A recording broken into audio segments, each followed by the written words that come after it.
next speaker is representing Mount Carmel School, who hold the reigning AG Cup Championship, Ruby Venus.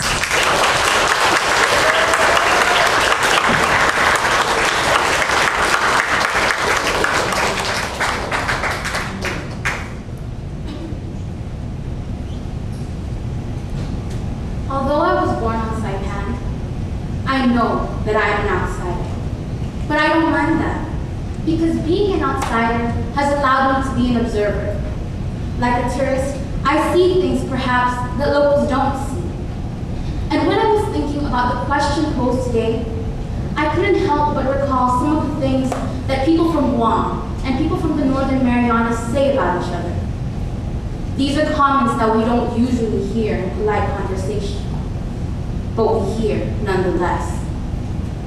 I've heard people from here refer to Guamanians as American Pawaso. And I've heard Guamanians make fun of locals on shows like Malfunction. While these comments are wrong and downright disrespectful, they reflect deeper anxieties that we all have about who we are as people of the Marianas.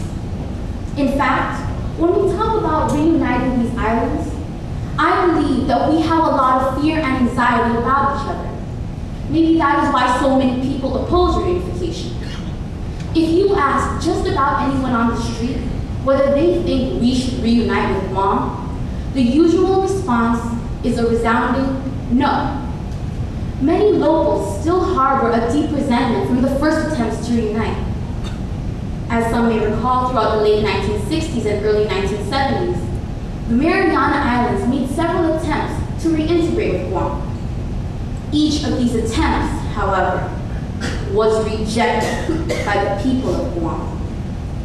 That rejection hurt many people in the Northern Marianas, and those wounds still run deep to this day.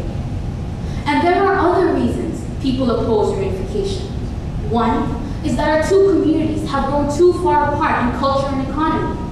Given how different we've become, how can we work together if we're unified?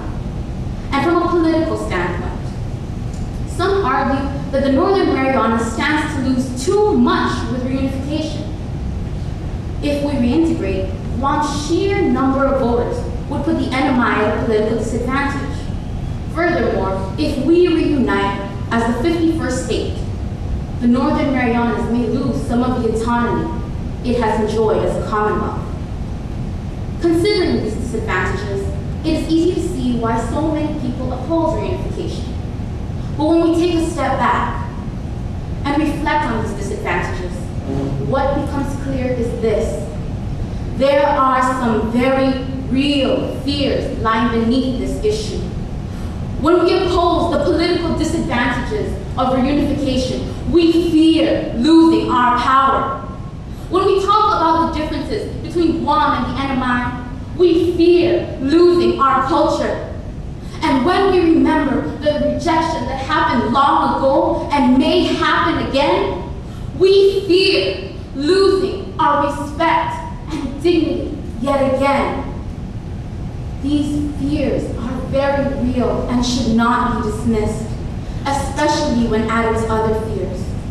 Fears over the economy, fears over federalization, and fears over the future of our islands. However, we must not give in to fear. As George Lucas put it, fear leads to anger, anger leads to hate, and hate leads to suffering. And we, the people of the Marianas, have suffered long enough. It is time to end that suffering. It is time to work past the fear. It is time to work together as one people, one Marianas. And it begins by working past the fear and recognizing the advantages of reunification. First, there are clear economic advantages to reunification. In this global marketplace, only communities that network with each other can succeed. And when we consider the coming military buildup on Guam, now is the time to form strategic partnerships that can and will benefit both sides.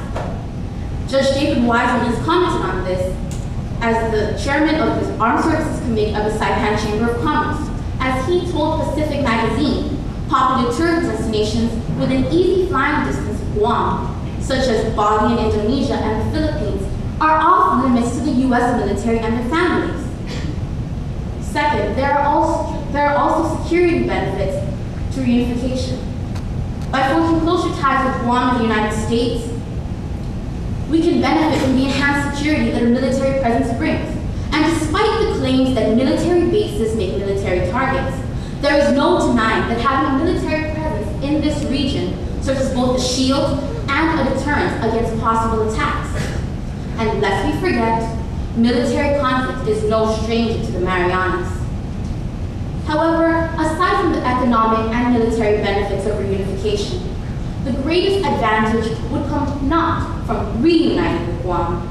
It would come from uniting with the United States of America.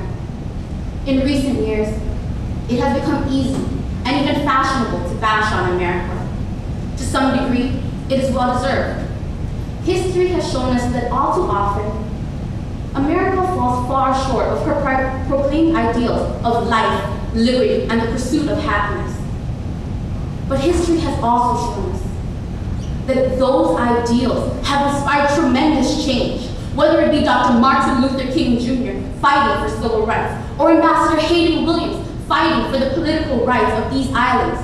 And when you get right down to it, being part of the American political family has helped secure life, liberty, and the pursuit of happiness for all of us. As part of the American political family, we have a life of relative security and stability, unlike many third world nations that suffer from regular violence and bloodshed. As part of the American political family, we have the liberty to speak our minds freely.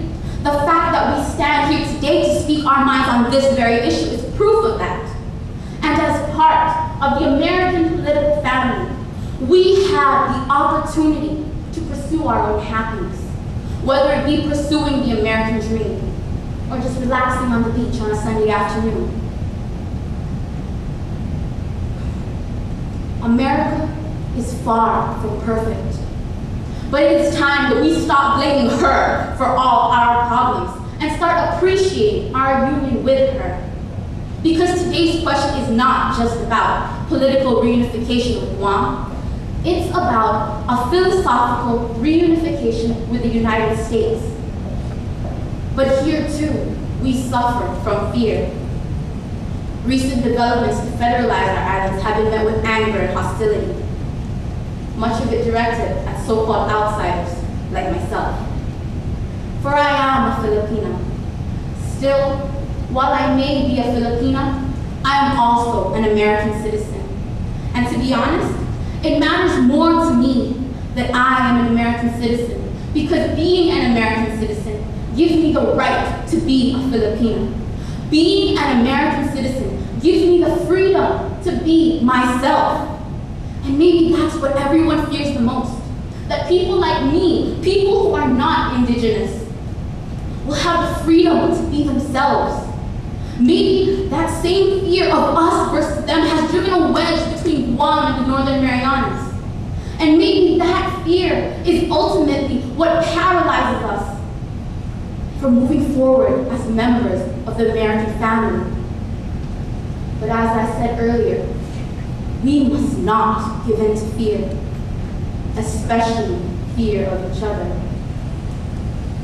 As the preamble of the U.S. Constitution states, we must come together in order to form a more perfect union. And as Barack Obama put it, I believe deeply that we cannot solve the challenges of our time unless we solve them together. Unless we perfect our union by understanding that we may have different stories, but we hold common hopes. Though we may not look the same, and we may not come from the same place, but we all want to move in the same direction towards a better future for our children and our grandchildren. The only way to get there, the roadmap that will lead us there, begins when we overcome our fears of each other. We must push forward and overcome these divisions. We must put an end to the labels that control our lives while making our tomorrow. We must not segregate ourselves any longer. We must heal the wounds. For as Dr. Martin Luther King Jr. so eloquently put it, we may have all come on different ships, but we're all in the same boat now. And in our case, before this proa sinks, we must come together now as one people, one Marianas.